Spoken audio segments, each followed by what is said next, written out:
kan? Kita harus konsentrasi saat ibadah. Sekarang Feli mau ajak teman-teman untuk melatih konsentrasi. Buka semua jari kita seperti ini, menghadap wajah kita masing-masing. Lalu yang sebelah kanan tutup, sisakan jempolnya. Sebelah kiri tutup, sisakan kelingkingnya. Kanan, kiri, kanan, kiri, kanan, kiri, kanan, kiri, kanan, kiri. Yore! Udah bisa belum? Nggak apa-apa kalau belum bisa. Nanti dicoba lagi. Kita melatih konsentrasi dengan cara lain lagi yuk. Gini, Feli kasih 7 detik untuk mencari 10 perbedaan dari gambar ini.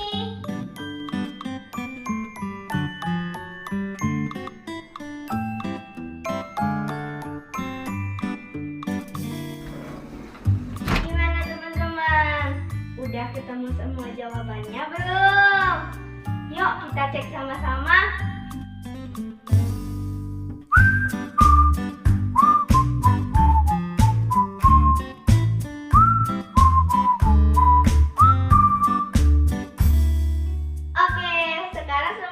Konsentrasikan, yuk kita mulai ibadah.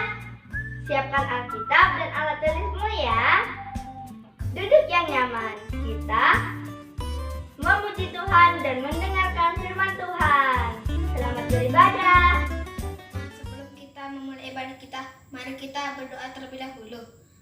Terima kasih Tuhan Yesus buat berkat-Mu pada hari ini Tuhan Yesus. Kami masih sehat selalu di tengah pandemi ini Tuhan Yesus. Ya Tuhan, berkatilah kami Tuhan Yesus. Kami memulai ibadah Tuhan Yesus. Berkati ibadah kami pada hari ini dari awal sampai akhir Tuhan Yesus. Terima kasih Tuhan Yesus, dalam nama-Mu kami mengucap syukur. Haleluya. Amin.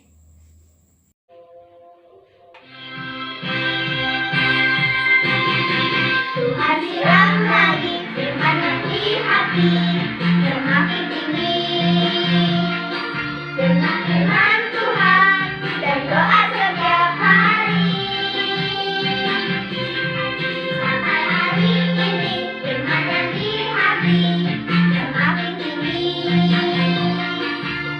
Dan aku tahu ini, aku ini anak Tuhan. Dan setiap hari aku mau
4 ayat 6. Janganlah hendaknya kamu khawatir tentang apapun juga, tetapi nyatakanlah dalam segala hal keinginanmu kepada Allah dalam doa dan permohonan dengan ucapan syukur. Filipi 4 ayat 6. Janganlah hendaknya kamu khawatir tentang apapun juga, tetapi nyatakanlah dalam segala hal keinginanmu kepada Allah dalam doa dan permohonan dengan ucapan syukur. Janganlah hendaknya kamu khawatir tentang apapun juga, tetapi nyatakanlah dalam segala hal keinginan kepada Allah dalam doa dan permohonan dengan ucapan syukur. Filipi 4 ayat 6. Janganlah hendaknya kamu khawatir tentang apapun juga, tetapi nyatakanlah dalam segala hal keinginanmu kepada Allah dalam doa dan permohonan dengan ucapan syukur. Filipi 4 ayat 6. Janganlah hendaknya kamu khawatir tentang apapun juga, tetapi nyatakanlah dalam segala keinginanmu kepada Allah dalam doa dan permohonan dengan ucapan syukur. Terima kasih. Filipi 4 ayat 6. Janganlah hendaknya kamu khawatir terhadap apapun juga, tetapi nyatakanlah dalam segala hal keinginanmu kepada Allah dalam doa dan permohonan dengan ucapan syukur. Amin. Filipi 4 ayat 6. Janganlah hendaknya kamu khawatir tentang apapun juga, tetapi nyatakanlah dalam segala hal keinginanmu kepada Allah dalam doa dan permohonan dengan ucapan syukur. Amin. Filipi 4 ayat 6. Beginilah firman-Nya.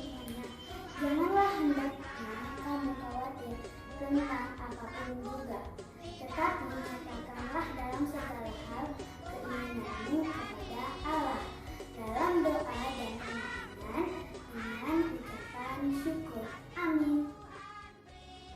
Filipi 4 ayat 6.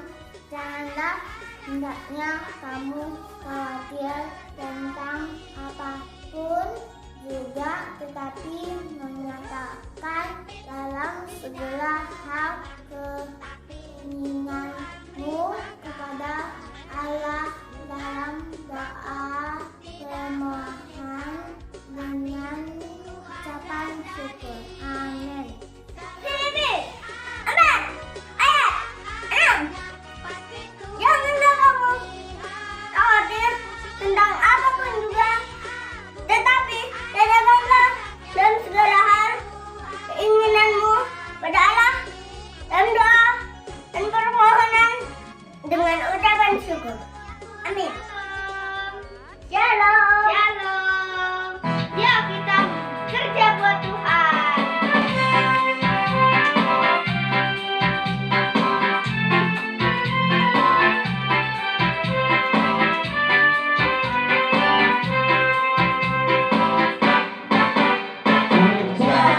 Buat Tuhan selalu manis, Dia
Felix jatuh dari sepeda Cici. Aku anak ini sakit, luka banyak kali. Takut tak bisa sembuh, tapi kami berdoa dan Tuhan sembuhkan. Kalau sudah sembuhkan, Felix mau nyanyi ya. Musik.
Jadi teman-teman, nggak usah khawatir.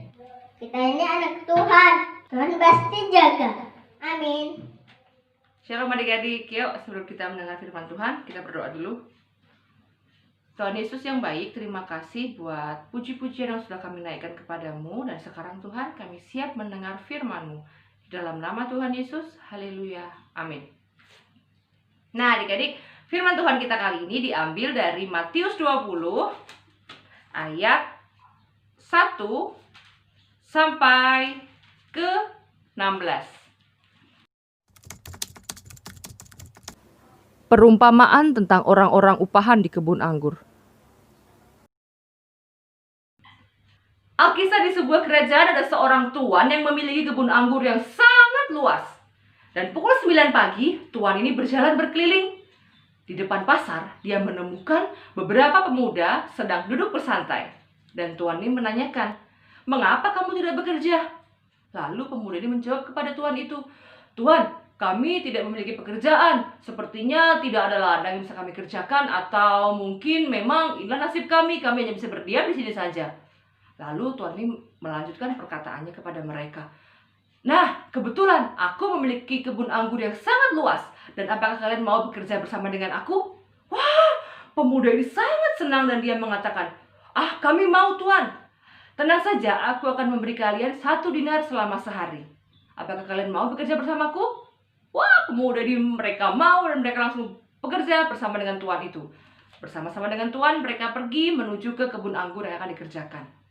Kemudian, Tuan ini melihat bahwa mereka bekerja dengan sangat giat.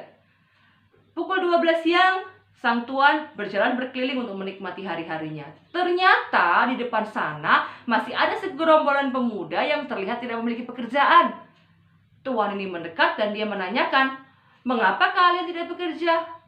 Lalu mereka menjawab hal yang sama, bahwa mereka tidak punya pekerjaan. Dengan cara yang sama, tuan ini mengajak mereka untuk bekerja bersama dengan tuan itu. "Aku memiliki kebun anggur yang sangat luas. Apakah kalian mau bekerja bersama dengan aku? Aku akan memberi kalian upah 1 dinar. Lalu mereka dengan semangat mau bekerja bersama dengan tuan itu. Lalu tuan ini mengajak mereka menuju ke ladang anggur untuk dikerjakan bersama-sama. Ketika pukul 3 sore, sang tuan lagi-lagi berjalan berkeliling untuk menikmati hari-harinya. Tetapi di depan sana, tuan ini menemukan beberapa pemuda lagi tidak bekerja. Dengan cara yang sama, tuan ini menanyakan apakah mereka mau bekerja bersama dengan dia. Dan ternyata mereka pun mau dengan perjanjian upah 1 dinar selama sehari. Mereka bekerja, dan bekerja. Lalu pada pukul 5 sore, tuan ini lagi-lagi berjalan berkeliling. Dan seperti hal yang tadi, tuan juga melihat ada beberapa orang-orang sedang duduk bersama-sama tidak bekerja. Sepertinya mereka tidak punya pekerjaan. Lalu tuan ini datang mendekati mereka dan menanyakan hal yang sama. "Kenapa kalian tidak bekerja? Apakah kalian tidak punya pekerjaan?" "Ya benar Tuan, kami tidak ada pekerjaan karena mungkin cuaca sedang tidak baik dan tidak ada yang bisa kami kerjakan." Tapi Tuan ini menjawab, "Oh baiklah, aku punya kebun anggur yang sangat luas. Apa kalian mau bekerja bersama dengan aku? Aku akan memberimu upah 1 dinar selama sehari." Dengan senang pemuda ini mereka mau dan ikut tuan langsung menuju ke ladang anggur yang akan dikerjakan. Mereka bekerja dan tuan ini berkeliling melihat apa yang mereka kerjakan. Mereka semua sama-sama bekerja dengan baik, sama-sama bekerja dengan giat. Ketika malam tiba, pukul 6 sore, tuan ini memanggil semua pekerjanya untuk mendapatkan upah sebelum mereka pulang ke rumah masing-masing. Mereka berbaris dengan rapi dan menunggu tuan memberikan upahnya. Satu persatu mendapatkan upah sesuai dengan perjanjian. 1 dinar. Tetapi mereka yang bekerja dari pagi mulai tidak senang. Dia mulai sirik. Dia bilang sama teman-temannya, "Lihatlah, dia bekerja dari pukul 5 baru bekerja, mendapat upah yang sama dengan kita yang kerja dari pagi." Lalu mereka menyampaikan itu kepada tuannya. "Tuan, kenapa Tuan tidak adil kepada kami? Kami bekerja sejak pukul 9, kena terik matahari, mengerjakan semua dari awal. Tapi Tuan memberi kami upah 1 dinar sama dengan mereka yang baru datang dan hanya mengerjakan selama 1 jam, hanya memunguti anggur saja.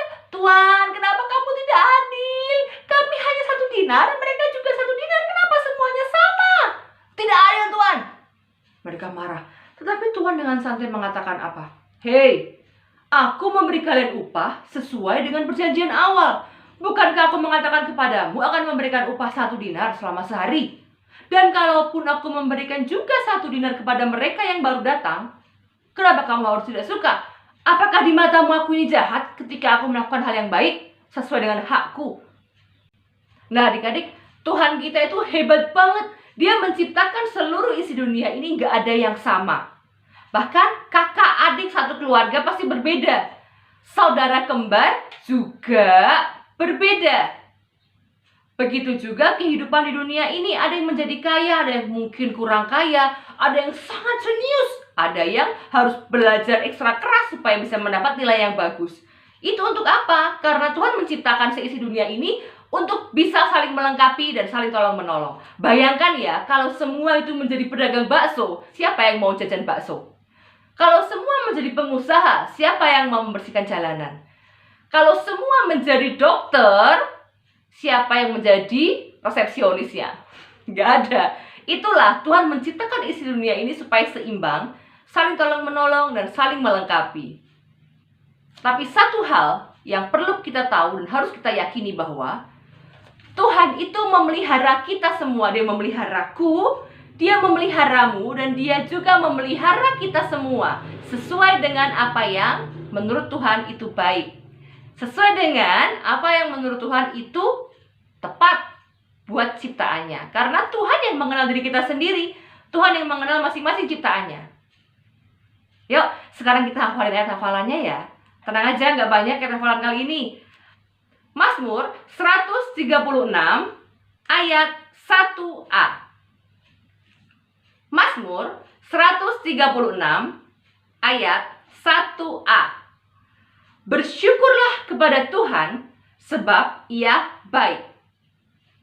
Ya, bersyukurlah kepada Tuhan sebab Ia baik. Tuhan Yesus itu baik banget. Baik buat aku, baik buat kamu, dan juga baik buat kita semua. Yuk kita berdoa. Tuhan Yesus yang baik, terima kasih buat firman-Mu hari ini. Kami percaya Tuhan bahwa berkat-Mu, bahwa pemeliharaanmu sempurna buat setiap kami. Dikala kami sakit, dikala kami sehat, dikala kami susah ataupun kami senang, pemeliharaanmu sempurna. Tuhan Yesus, kami berjanji menjadi anak-anak yang semakin percaya kepadamu, percaya bahwa Engkau memelihara kami masing-masing. Terima kasih Tuhan Yesus. Di dalam nama Tuhan Yesus kami berdoa dan mengucap syukur. Haleluya. Amin.